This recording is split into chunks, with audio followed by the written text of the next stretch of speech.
And we will just come to a very quick, almost stop here, just quickly, and we'll just floor it, see how it goes.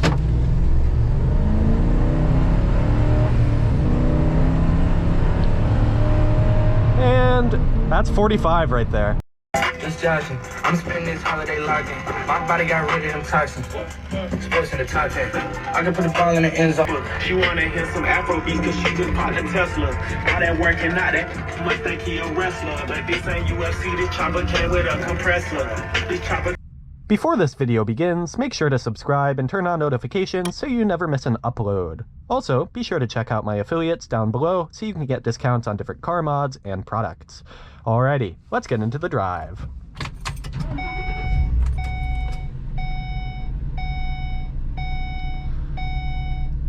Hello and welcome. Today, because why not, we are driving a 2015 E-350 shuttle bus by Ford. And yeah, I have never driven a bus before. I'm not qualified to drive a bus, but I'm able to, and I am very grateful for this opportunity. So, this shuttle bus is currently for sale, and I would like to thank Soda Motors in Newport, Rhode Island for allowing me to both do a review and test drive this.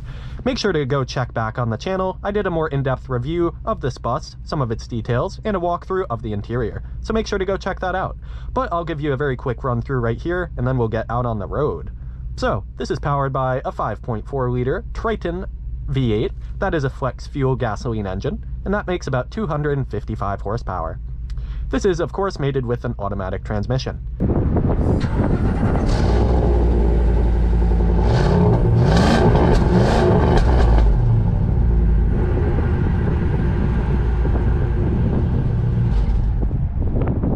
This rides on steel wheels, has some privacy glass on the sides, and is a 15-passenger shuttle bus. And it does have the power opening doors, which is pretty cool.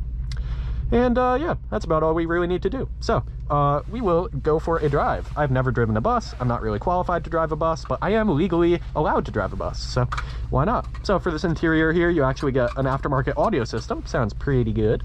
You get power mirrors, and you do get a crank window over here, but you also get front and rear heating and climate vents. All right, so we are driving a bus because why not? So let's put her in drive. All right, so with this being a naturally aspirated 5.4 Triton V8, it actually sounds half decent, as you heard from the startup in here. So it's pretty good on that in that regard, but this thing is absolutely massive. I also have no rear window, so that's a bit of a concern, but I have good mirrors on both sides, I hope. So yeah, we will see. With 94,000 miles, the sticker is about $30,000. I think it's a pretty decent point of entry to get a bus because this can fit 15 people. They often make these into campers. I think some hospitals use these as ambulance vehicles as well. And just overall, you have a lot of opportunities with a bus of this size. And with moderately low miles and just typical Ford parts, it's actually a decent little setup. And yeah, the fact I'm driving this is so funny to me. The moment I knew that this was available to me, I hopped right on that. I made sure to book the day, and now we're here. And we are going to be driving a bus. But yeah, on the interior, it has a 15-passenger interior. I'll show you some stuff on screen right now. Has cloth seats, has lap belt in each of those, and overall, it's actually not too bad inside. Has a decent audio system, has good vents, has a power door, and the aisles are actually decent to walk through. So. And it, once again, does have that privacy glass, so it's pretty cool in that regard. And, yeah. Otherwise, it's just a pretty basic, unbranded white bus. Okay, and we will go. So, 5.4 liter Triton V8. I'm not going to go fast in this bus, but it's pretty loud. Not much sound deadening, that's for sure. Not a bad transmission. It doesn't exactly shift quick, but it shifts smooth enough.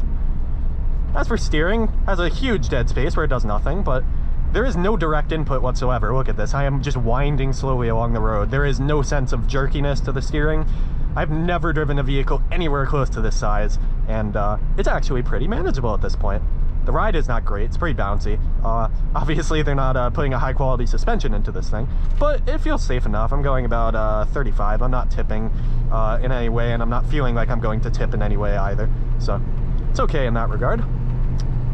It's a little loud, that's for sure. It's not a quiet vehicle, but it is okay. Wind noise isn't too bad. It's mostly just engine noise. Tire noise is also pretty subdued, so that's a nice positive there as well.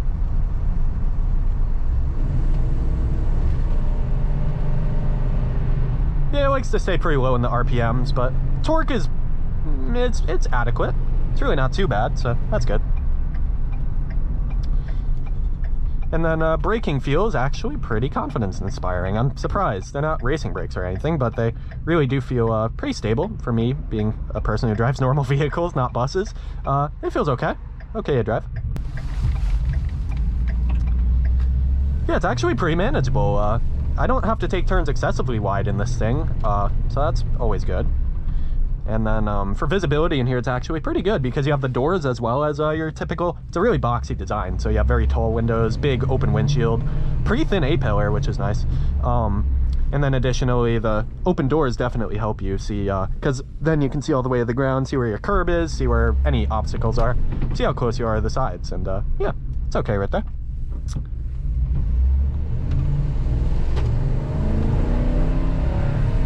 Doing a little bit of ascend up to about 35. I assume 0 to 60 time in this bus probably clocks in at maybe, so we're not going to test to 0 to 60, but that's okay. Braking feels actually pretty half decent. I'm very impressed with this so far. And for turning, although you have to keep turning a lot further than you would expect, it's really not that tippy. It's actually pretty stable and stays true to where you want it to go. This really isn't, it doesn't have high ground clearance, but it's not exactly too low either. And yeah, it actually does okay for itself. Some stuff rattles, of course, because the doors are not going to be all that well, you know, well insulated or anything like that. But that's okay. Overall, it's pretty easy to live with. A little bit of creaking on occasion, but that's just from like plastic accessories and parts. It's not so much the build quality. The interior is actually pretty decent fit and finish. It's not trying to be luxurious in any way, but fit and finish is definitely acceptable. It's not too bad at all. And in just a moment, I'll get back to you when we are on a larger road. All right, so getting here on a bit of a larger road.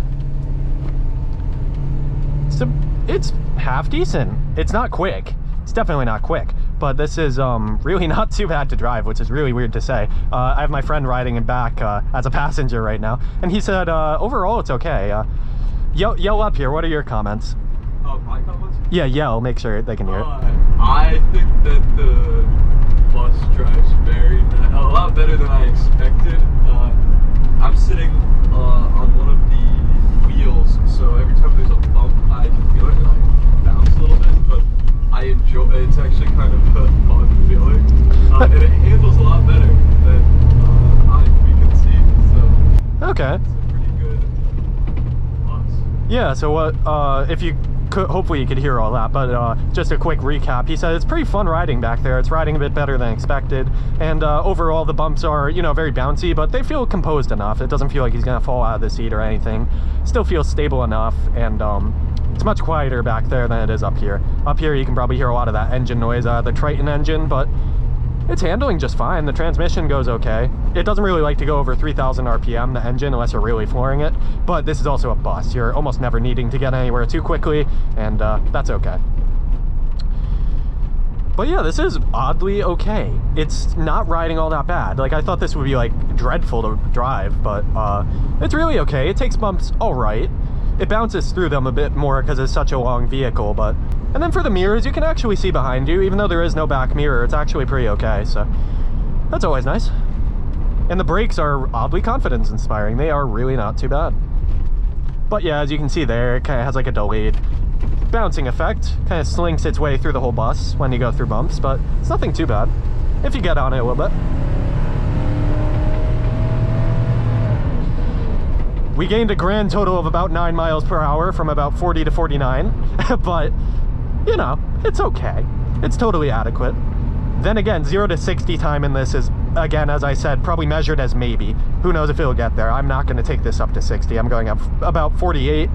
That's about all I'm probably going to top out with, but technically the speedo goes to 100, so if you're really that interested, come on, you know, go find a bus of your own, I guess, or buy one, and who knows what the top speed really is on one of these things.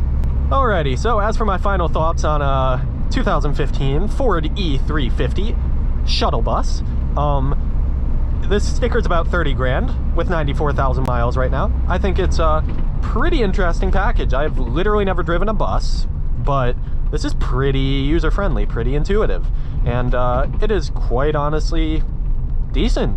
I did not expect it to be in any way enjoyable, but I do not hate driving this thing. It's very manageable. The steering is numb as heck and very dead, but that's expected. It still does its job. The ride is decent. The engine noise is pretty loud, but the road noise and tire noise, wind noise are actually pretty quiet. And visibility is good. And then overall, you have 15 passengers in this thing, and fit and finish is decent. Has front and rear heating and climate controls, and it also has a pretty decent audio system, aftermarket in this thing. So yeah, I think it's a very interesting choice, and thank you very much again to Soda Motors in Newport, Rhode Island for allowing me to both review and test drive this bus. Make sure to check out that more in-depth review talking about the interior with a quick walkthrough. And of course, thank you for letting me test drive a literal bus, because this is so amazing to me. And we will just come to a very quick, almost stop here, just quickly, and we'll just floor it, see how it goes.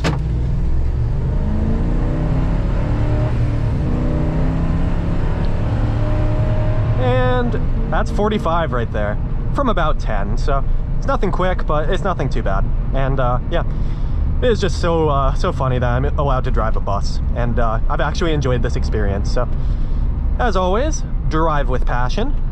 Thank you very much for watching this bus test drive, and take care.